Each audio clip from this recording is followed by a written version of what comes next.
This is Optimal Relationships Daily, episode 945. Thanks, Mom and Dad, by Tynan of Tynan.com.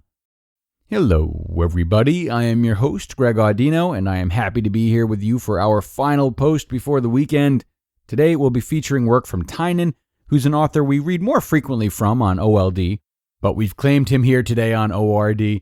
He's got some really nice work ready for us about his parents, how they raised him, and what he remembers most.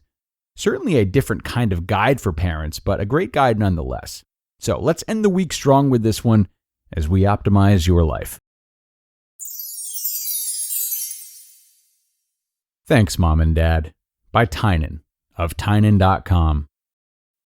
My mom once joked that I make her look like my enemy on my blog. The force that I rebelled against as a youngster was my parents, so they get painted as the opposition sometimes.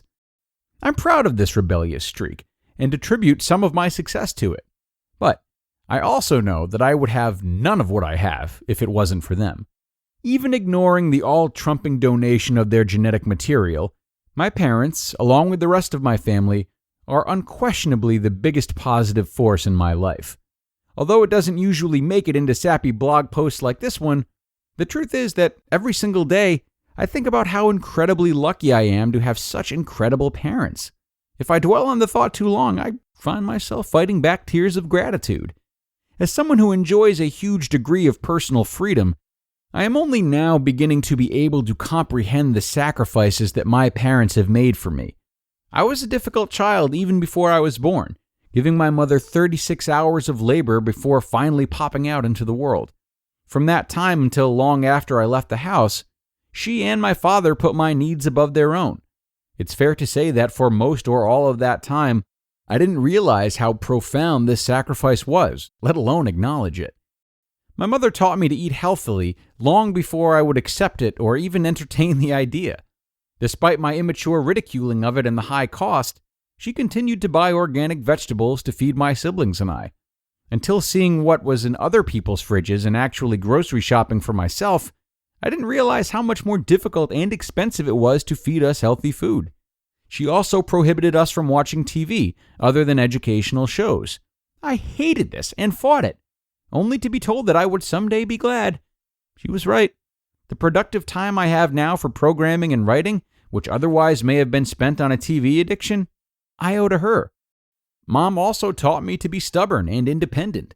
I'm sure she regretted passing this particular trait down during our frequent arguments about school, but I'm glad to have the ability to stand my ground now. My father always did everything around the house by himself. He knocked down walls, rewired houses, fixed appliances, and plumbed things. I doubt we ever called a serviceman of any type. More than the technical skills and hand-me-down tools my father gave me, he taught me that it was okay to tackle a project without quite knowing how I'd be able to finish it. It took me a while to fully appreciate it, but he also taught me that it was important to do things well. With him, nothing was ever slapped together haphazardly. He also has an amazing ability to put aside his own biases and be unconditionally supportive. Before my friends and I bought our school bus, he told me not to do it and warned that it was a big mistake. But once I defied him and bought it anyway, he helped make sure it wasn't a mistake by showing up with snacks and a trunk full of tools.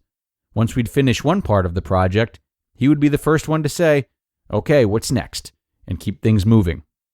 Together, my parents created a household full of love and almost devoid of conflict.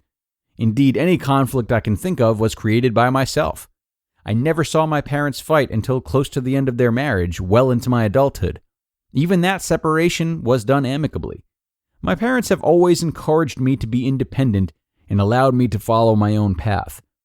When I was invited to go to Taiwan for the summer with my friend Charlie, they let me go. When I began to be interested in computers, my mom bought me a stack of computer books that I read cover to cover, and my dad built a wall-to-wall counter in my room to hold the 4 computers I bought at neighborhood yard sales.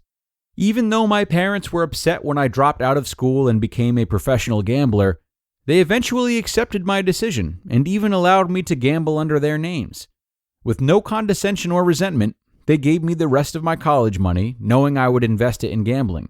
They always allowed me to make my own decisions. When, at 20, and funded only through gambling money, I wanted to buy a house, they let me get a home equity loan on their house since I didn't have the credit for a mortgage.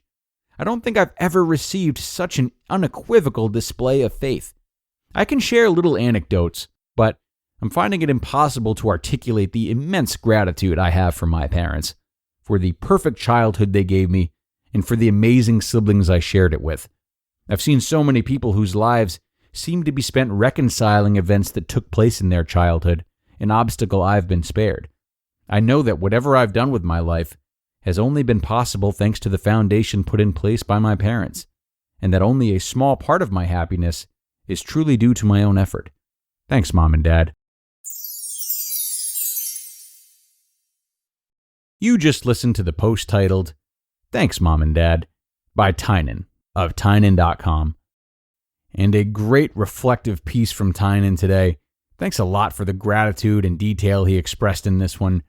While this style isn't so typical of the parenting content we usually end our weeks with, it's my hope that listeners today, parents or not, can insert themselves into this piece. If you're a parent, consider these examples Tynan is listing as what shaped him and contributed to him always holding his parents in high regard. Are you actively following suit for your kids? Are you fulfilling these duties to ensure that your child will find themselves equally grateful for you when they're adults? And if you're not a parent, have you considered these types of things Tynan mentions here and more to develop as much gratitude as possible for your parents? Now, surely not everyone has had or will have as blessed a childhood as Tynan, but all too often children who grow up to be adults embittered by their parents' treatment of them neglect to think about what their parents were going through and how they might have been trying harder than it seemed or were simply misguided as to what it meant to be as good of a parent as possible. It's never too late to recognize that our parents have flaws too, and that, like anyone else, they're likely doing the best with the information and experiences that they had to believe in. So thanks a lot to Tynan for helping us end this week with some gratitude, and thanks to all of you for joining me today and the whole week. We're all through though, so I am wishing you a weekend full of more things to be grateful for, and I really look forward to being back with you on Monday, where your optimal life awaits.